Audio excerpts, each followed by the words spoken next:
Думаю, последнее, что приходит в голову большинству людей при слове «Таджикистан», это образ коллекционного антикварного автомобиля. Скорее «Газель» или «Копейка Жигули», не в обиду будет сказано. Но не создавайте себе стереотипы.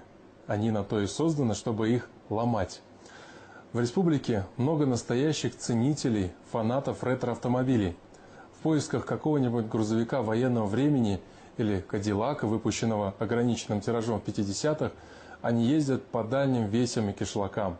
И, как ни удивительно, находят именно там, в глухих таджикских кишлаках, а не на выставке где-нибудь в Монте-Карло. Не все вещи с годами дешевеют. На этом поле таджикские коллекционеры выставили старые автомобили. Они имеют свою цену, историю и личную характеристику. Это первая такая выставка для Таджикистана. Выставку «Авторетро Душанбе» приурочили ко дню рождения столицы. Местные коллекционеры выставили 80 автомобилей 1931-1970-х годов выпуска. 20 лет тому назад. Самого старого железного коня пригнал Рахимджон Назаров из города Вахдат. Старые коллекционные машины – главная страсть братьев Назаровых. Здесь они представили 10 ретромобилей, а всего их в семье 25.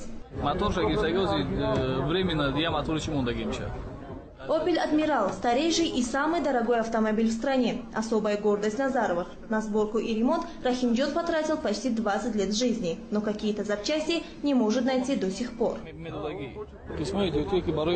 Для «Опель Адмирал» найти запчасти очень сложно. Какие-то мы приобретали за рубежом, некоторые переделывали сами. Сборка таких автомобилей – очень тяжелая работа, требующая терпения. Сейчас осталось немного доделать. Как все закончим, тогда подарим городу. Абдушукур Одинаев никому не собирается дарить свой боевой автомобиль, не думает и о продаже, хотя ему постоянно предлагают хорошую цену. Это бронированный автомобиль. На нем в советское время ездили только первые лица республики. Советский лимузин – так называет свой автомобиль Абдушукур. Когда он его покупал, у него не было ни мотора, ни карбюратора, ни кардана. Коллекционер собирал каждую гаечку по всему бывшему Союзу и сделал все собственными руками. Лимузин по всем меркам раритетный. Эту марку выпустили в 30-х годах в количестве всего 12 штук.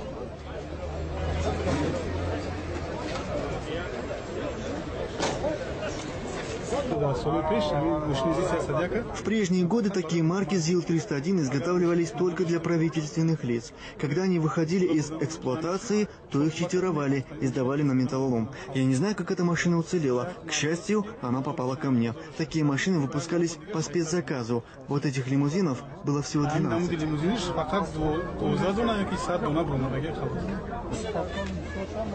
Выставка коллекционных автомобилей стала неожиданным подарком для неизбалованных душанбинцев. Видя такой интерес, власти города предложили клубу ретроавтомобилистов помещение для их драгоценных антикварных экземпляров. Антикварными автомобилями в Таджикистане владеют и министры, и простые смертные. Это особая национальная любовь. Попавшие на выставку, иностранные экспаты не скрывали удивления, что в такой небогатой стране есть такие авто и такое сообщество коллекционеров-фанатиков.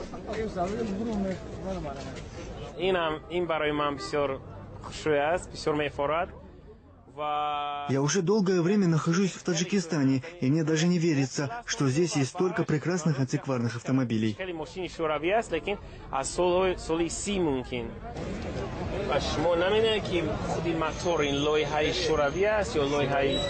Англичанин Дэвид Харпер в Душанбе впервые увидел модель старой европейской машины. Это знаменитый «Опель», который делали на заказ для первых лиц государств.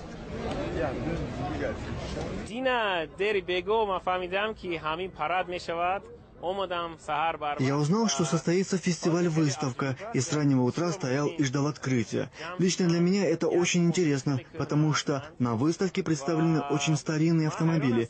Я, честно говоря, удивлен, что такие машины попали в Душанбе, и как они хорошо сохранились. Некоторые из них так шикарно отремонтированы, что, глядя на них, вспоминаешь былые времена.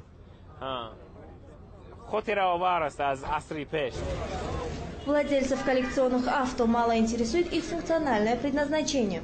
В данном случае машина как раз роскошь. Для них важнее возраст и история. Автомобиль Рустамбека Рауфова привлек всеобщее внимание именно своей историей. Вездеход ГАЗ-67Б – военная машина. В годы Великой Отечественной войны на ней ездили генералы армии и в силу технических характеристик разведчики. Такой больше ни у кого нет, говорит хозяин. Этот автомобиль 1941 года производства. Я купил его у русского мужчины, дяди Саши из Шахритурского района. Машина была в ветхом состоянии. Я покрасил ее в заводской цвет, а запчасти купил за границей.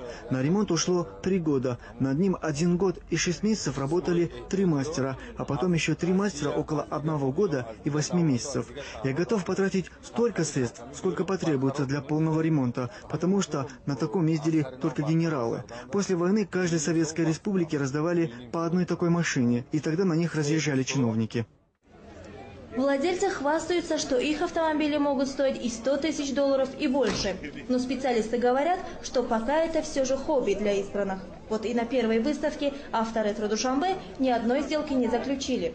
Люди предпочитали фотографироваться на фоне красивых машин и заглянуть внутрь. Но вот про цены никто не спрашивал.